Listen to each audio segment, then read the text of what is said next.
Today we are discussing money secrets that the rich only knows. One of the fundamental truths that everybody must know whose intention is to be rich is that number one, money is not the result of hard work. And every rich man knows this, that you are not going to be richer because you work harder. That's why those who are truly rich don't work physically hard to have more money.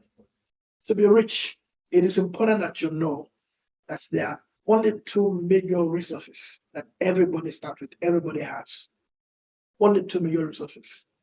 See, that can determine your financial destiny, financial journey. And these resources are very simple. Number one is money, and number two is time. Now, when I say money, because somebody could say that, well, I don't have physical cash. I've done a video on the states of money. And in that video, I explain the different states in which money exists. For example, if you have an idea, that's money. If you have a vision, a dream, a plan, those are money. But they are money in a certain state. So we call it money in a gas state. Then the man who has, for example, land, a house, who has some investment somewhere, also have money. But it's money in also another state, money in a solid state. Now, many people only think about money in terms of cash, you know. So when I make statement like you only need two resources to be rich, which is money and time. So if I don't have some dollars or I don't have some cash, so I don't have money. But you see, if you've gone to school and you have certificates, you have degree, for example, that's money. But it is money in a gas sense.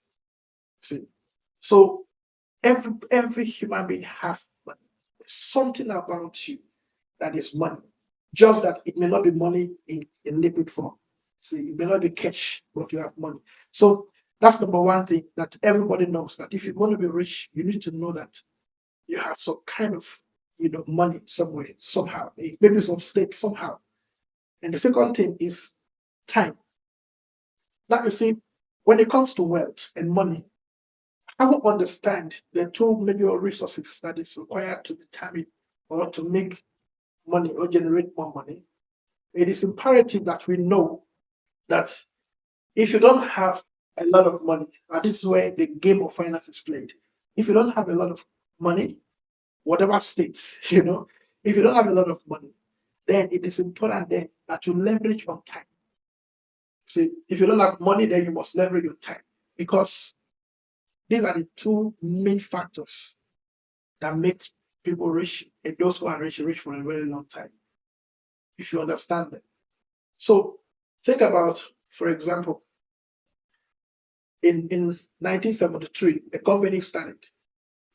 And in 1974, 1 year after that company started, somebody invested 10,000 rands in that company. 1974. This year is 50 years since that person made an investment. And the money is still there, that company. But the value of that money today will blow your mind. You see, look here. $10,000 or rands invested in a company in 1974, 50 years ago. Today, the value of that money is 335.6 million rands. 10,000 grew to close to $500 million in 50 years.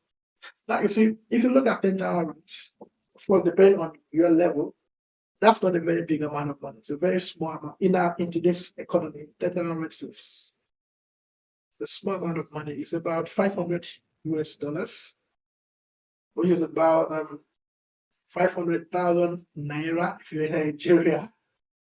It's not a lot of money, right? But a $500,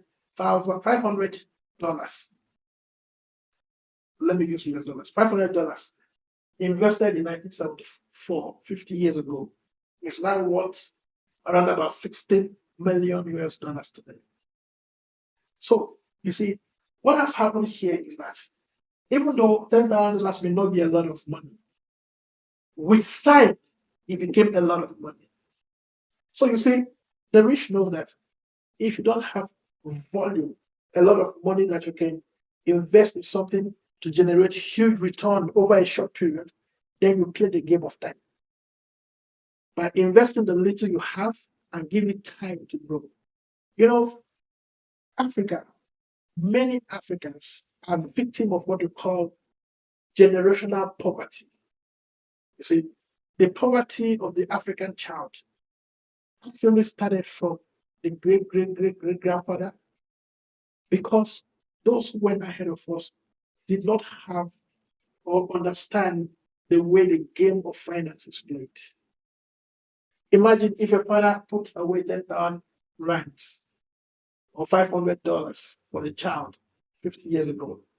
By the time the child becomes 50 years old, he will be a multi-millionaire.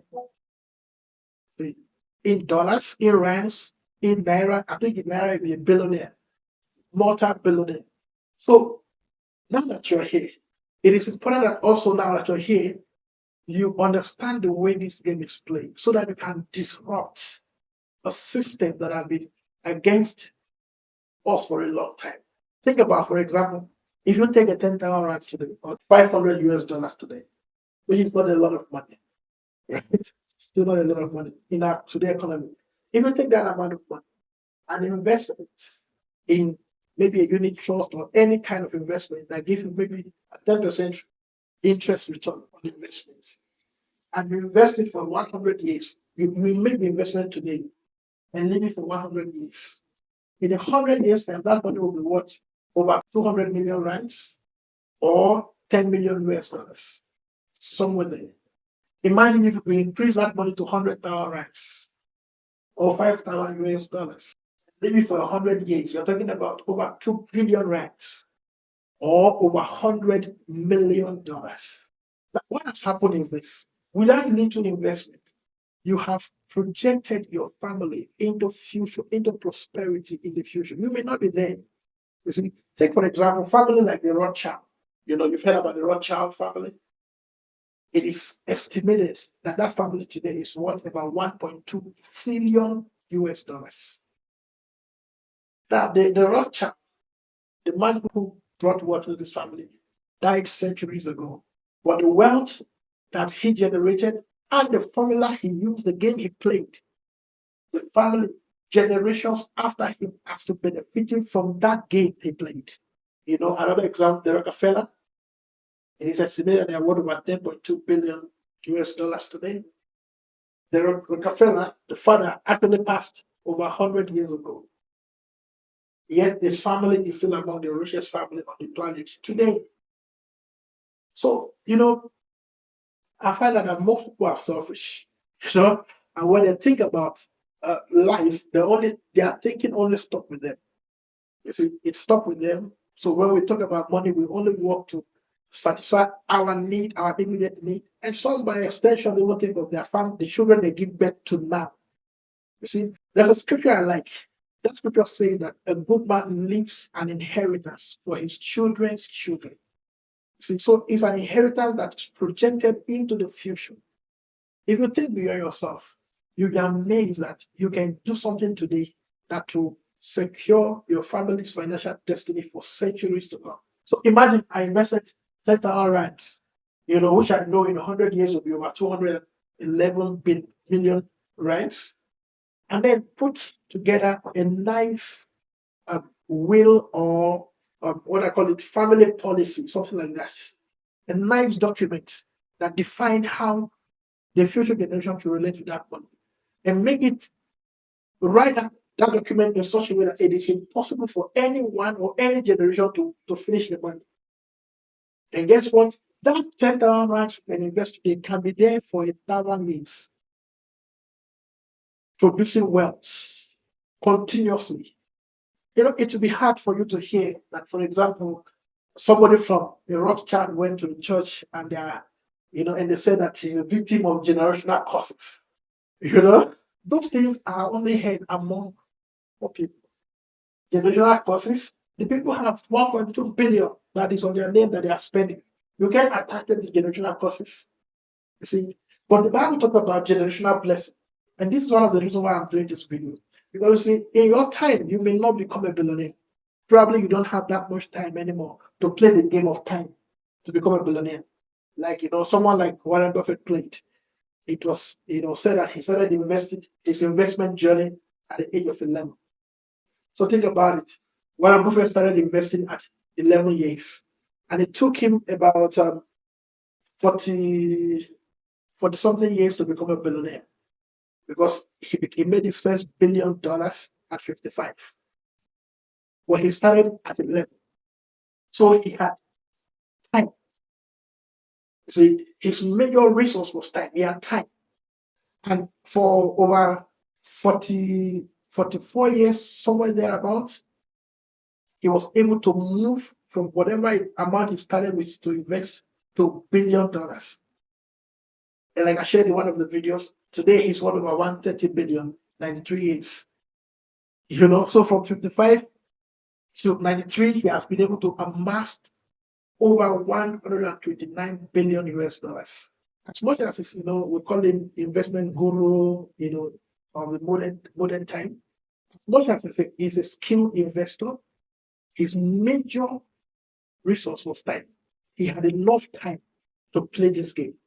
I mean, if you play a game for 80 years, you'll be an expert. Don't you think so? See, so what I'm saying is this: you may not be a billionaire in your lifetime, maybe because maybe you're already 50 years old, you are 40 something years old, you may not have 80 years to play the game. But you see, you can play the game for your children unborn. And just, I don't say throw it away, but just throw away some small amount of money, put it somewhere and forget about it. And then you draft a policy, you draft a will that governs how that money will be spent even in the future. So that when you go, family that comes after you will only be known for generational blessing, generational wealth, generational prosperity. This is something you can do.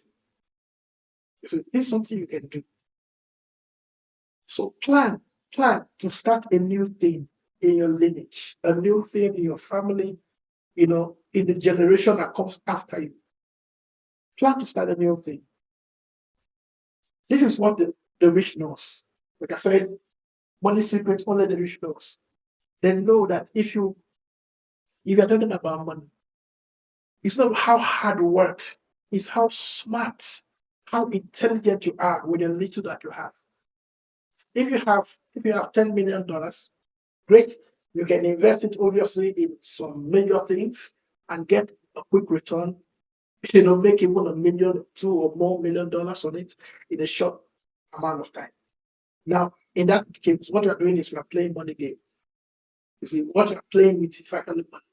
But when you don't have $10 million, then what you must play with is time. So becoming rich is not a mystery. It's not a mystery.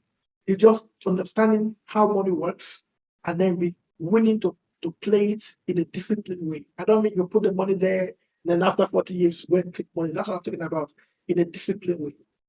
So in summary, you can have investments, and businesses for your time.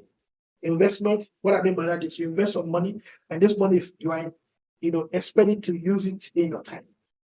You can have another investment for your children, those that you give birth to personally, for their time. You invest money for them. Maybe, for example, if your kids are 5 years, 10 years today, you can do a 40 years, 20 years investment, 30 years investment for them, knowing fully well that in 30 years, your child will be 40 years. And if you put away, let's say, 100,000 today for the next 30 years, that money will be several million rands or $1 million. You see, so in 30 years, when your children will become 40 years, they already are millionaires. You make it so. If you can play your own game for your time. This is for me, my wife, to have a good retirement. See, I plan for me and my wife to have a good retirement. So what do? We put money aside, maybe monthly or as finances allow. And that is for maybe 10 years from now. Me and my wife can be able to retire comfortably and live off of our investments.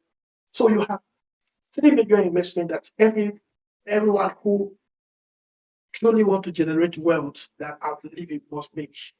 I said you make one for yourself and maybe your wife, and of course you make another one for your children, the one you give birth to now, and then you make another investment for your children's children.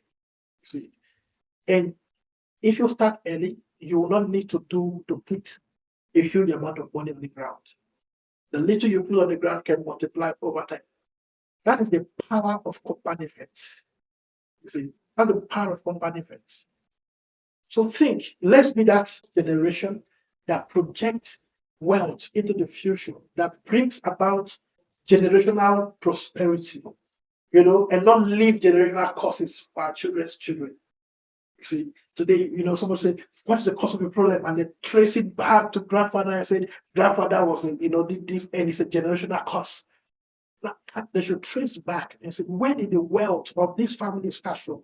And they trace it back to you many centuries after you are gone and say, this man made an investment that brought about or that brings about this generational wealth that your future family is enjoying. Start now and don't forget, you have two resources, money and time. If you don't have a lot of money, play the time game. If you have a lot of money, play the money game. But the whole idea is that you project prosperity for future generation. Thank you for participating in this video. See you in the next video. Thank you.